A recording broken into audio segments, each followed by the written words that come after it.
सहाफियों को कत्ल और तशद्दुद से सहाफत पर मुसलसल दबाव डाल रहे हैं। इन 37 ममालिक के सरबराहान में वजीर आजम इमरान खान का नाम भी शामिल है और ये बड़ी शर्म की बात है अगर हमारे मुल्क के सरबराह का नाम भी उसमें आया। सहाफियों के तहफ्फुज़ की आलमी तंजीम रिपोर्टर्स विदाउट बॉर्डर्स ने आजादी सहाफत को मुसलसल दबाने वाले रहनुमाओं की फहरिस्त जारी कर दी है।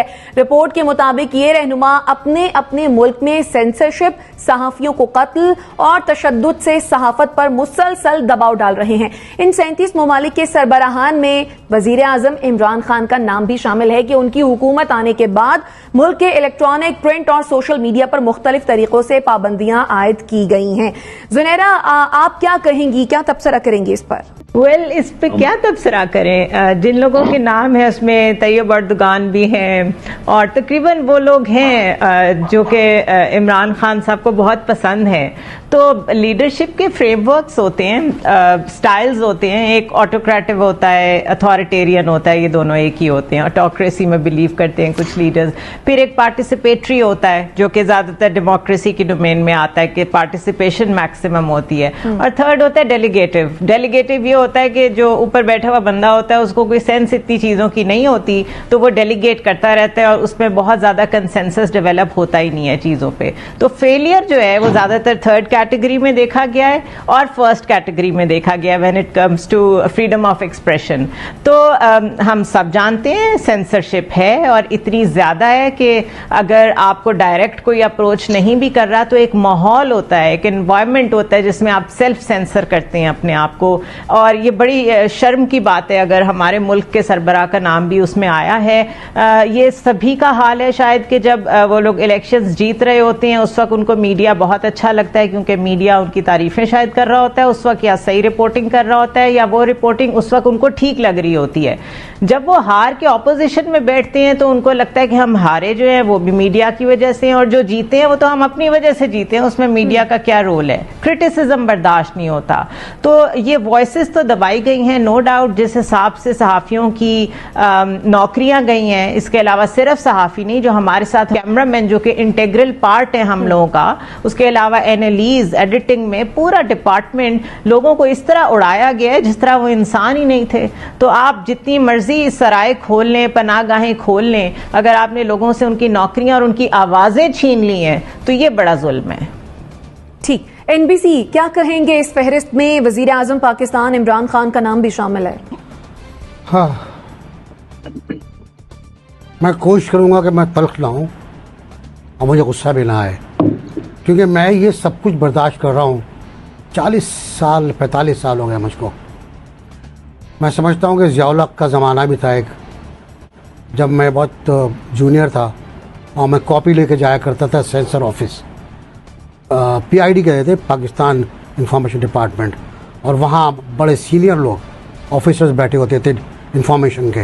वो कॉपी चेक करते थे और निशान लगाए थे स्ट्रैचिट, इसको निकाल दो, इसको निकाल दो, इसको निकाल दो। तो हमने कुछ दिनों तक खाली जगहें छोड़ी।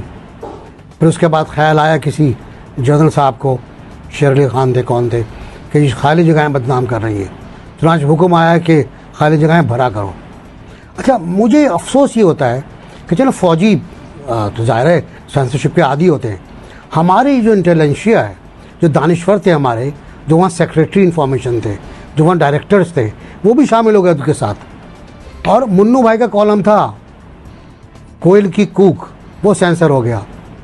एक अखबार के लॉ पर कुरान शरीफ की आयत लगी हुई थी कि फ़िरौन ज़मीन पर बड़ा बन बैठा, हमने ज़मीन को, अब उसने अहले ज़मीन को अहले तबक़ात में बांट दिया, तबक़ात में बांट दिया। तब हमने फ़ैसला किया कि कुचले हुए लोगों को हुकूमत दें, सरकार दें और इक़्तिदार दें। वो कहना सेंसर कर दो, काट दो, निकाल दो। बताया कुरान शरीफ की आयत है, मुझे यकीन नहीं आया, क्या दिखाया गया। यहाँ से शुरू करूँ मैं कहानी, भुट्टो साहब से शुरू करूँ। भुट्टो साहब का स्टाइल ये था कि जेल भेज दो, और उसके बाद ज़ियाउल हक़ साहब आए, उनका स्टाइल आया लिफाफा दे दो। नवाज शरीफ का लिफाफा आ गया। नवाज शरीफ ने क्या नहीं किया, भुट्टो साहब ने बहुत कुछ किया, नवाज शरीफ ने क्या नहीं किया। वहाँ मेरा नाम उस लिस्ट में शामिल है, मैं बड़ा फ़ख्र से कहता हूँ, जिसके बारे में कहा गया था इनको निकाल दो जंग अखबार से। 22 लोग थे वो। सेंसर उस ज़माने में भी था, एडवाइस उस ज़माने में एडवाइस होती थी, फ़ोन पे आया था ये ख़बर मत देना। वो लॉग बुक पूरी पढ़ी होंगी सब, उस पर लिख दिया जाता था। तो हर दौर में सेंसरशिप रहा, लेकिन इस दौर में जो है वो बड़ा अजीबोगरीब है। उसमें तो ये हुआ है, पिछले दौर में लोग अखबार बंद हुए, जो कुछ भी हुआ अखबार बहाल हुए, लंबी स्ट्रगल के बाद अखबार बहाल हुए। इस दौर में लोगों को आते ही निकाल दिया गया, और सैकड़ों लोग, बिल्कुल ज़ुनैरा सही कह रही हैं, वो लोग जिनकी तनख्वाहें 25-25 हज़ार थी, 50 हज़ार थी, एनालिस्ट, कैमरामैन, फोटोग्राफर, अच्छे लोग, सीनियर हायर की, उनको फारिग कर दिया गया 2 तरीक़ों से। या तो सरकार को पसंद नहीं थे, या वो मालिक को पसंद नहीं थे। दोनों तरह से हुआ काम ये। और अब कई लोग उसमें इंतकाल कर गए, मैं नाम ले सकता हूँ, मुझे सबके नाम पता है, और वो बड़े प्रोमिनेंट लोग थे। किसी को हार्ट अटैक हुआ, किसी को ब्रेन हेमरेज हुआ, और आज की सहाफत कहाँ खड़ी हुई है, अंदाजा लगा लें आप। ठीक है, यानी आवाज दबाने की रिवायत जो है वो अशरों से है। व्हाट्सएप पर टिकर आते हैं, और हर चैनल का टिकर एक है। मैंने कहा था मैं फर्क नहीं होना चाहता, मैं गुस्से भी नहीं आना चाहता। इतना सुन लें कि आज की सहाफत व्हाट्सएप पर है, जो टिकर व्हाट्सएप पे आते हैं वो आपको लगाना पड़ते हैं। ठीक हो। मुज़म्मिल सोहरावर्दी साहब, आप क्या कहेंगे? वजीर आजम का नाम भी इस फहरिस्त में शामिल है, जबकि वजीर इत्तलात फवाद चौधरी ये कह रहे हैं कि एक आलमी प्रोपेगेंडा वॉर का सामना भी है पाकिस्तान को।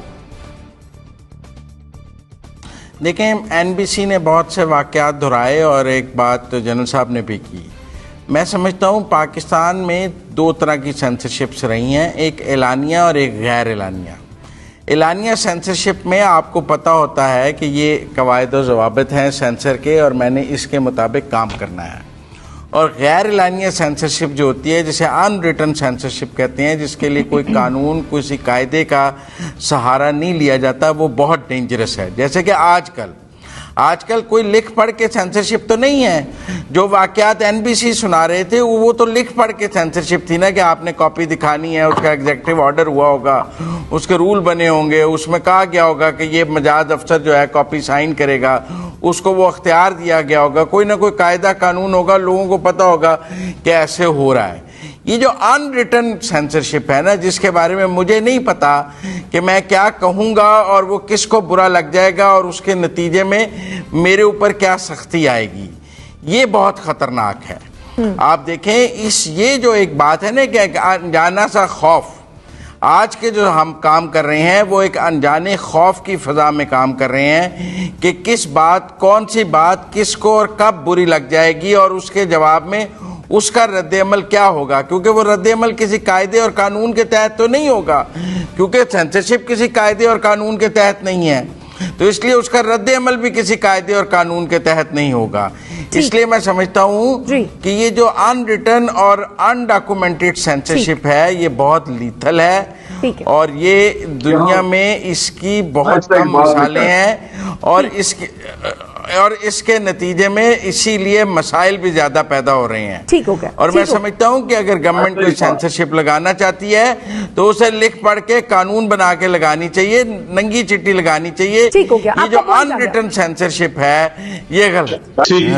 शाइस्ता, देखें, पहली तो बात यह है कि पाकिस्तान में मीडिया के ऊपर इतनी ज्यादा पाबंदियां हैं कि हम मीडिया के ऊपर बैठ के ये बात कर रहे हैं कि हमारे ऊपर पाबंदी है, हमारे ऊपर इस्टेब्लिशमेंट का खौफ है, हमारे ऊपर इदारों का खौफ है, हमारा वजीर आजम जो है वो सहाफियों को मार देता है। तो पहली चीज तो इसी से साबित हो जाती है कि इस मुल्क के अंदर कितनी ज्यादा पाबंदियां हैं। अब प्रॉब्लम यह है कि पाकिस्तान के अंदर हर कोई ये समझता है, मैं मौजूदा दौर की बात करूंगा, पाकिस्तान के अंदर हर कोई समझता है कि वो कानून से बालातर है। अगर आप मगरिब की तरफ चले जाएं, जब मगरिब में आप आजादी राय की बात करते हैं कि आप कुछ अर्सा पीछे जाएं, 2-3 साल पीछे जाएं, बीबीसी के एक सहाफी के और कंप्यूटर, बीबीसी के सहाफी का कंप्यूटर एंटी टेररिज्म पुलिस ने आके अपने कब्जे में ले लिया। बीबीसी का वो सहाफी इस वक्त कॉरेस्पॉन्डेंट है पाकिस्तान में बीबीसी का, और अब वो शायद चाइना जा